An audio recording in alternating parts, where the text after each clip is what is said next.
Масалый бүтүн Кыргызстан фракциясы. Урматтуу кесиптештер, баятан бери биз кечеги бөлтүрүк деген жараныбыз 1 миллиард зыян келтирди деген сөз талкуулап атабыз.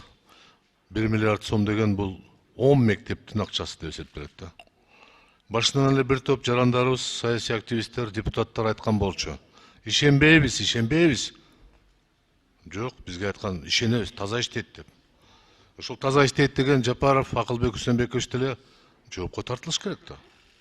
Ал ишенген кишиси ушундай уурулук кылса, эси да жооп бериш керек да.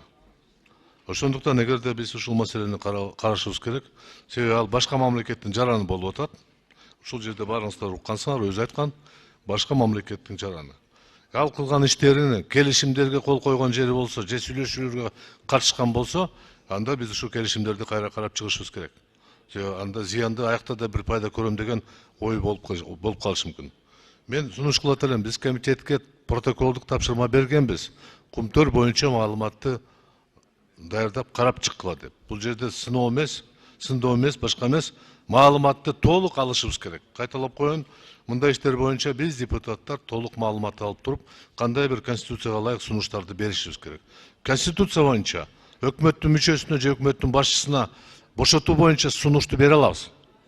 Келгиле колдонуп көрөлү бир жолу. Ал эми президент чечет. Калтырабы, калтырбайбы, анын укугу. Маселе жок бул жерде. Бирок бизде укугубуз бар. Урматтуу кесиптештер, мен сиздерди колдойт элем. Тезирээк ушул маселени талкуулап туруп, бир сунушка келсек, чечимге келсек абдан ыңгайлуу болот. Рахмат.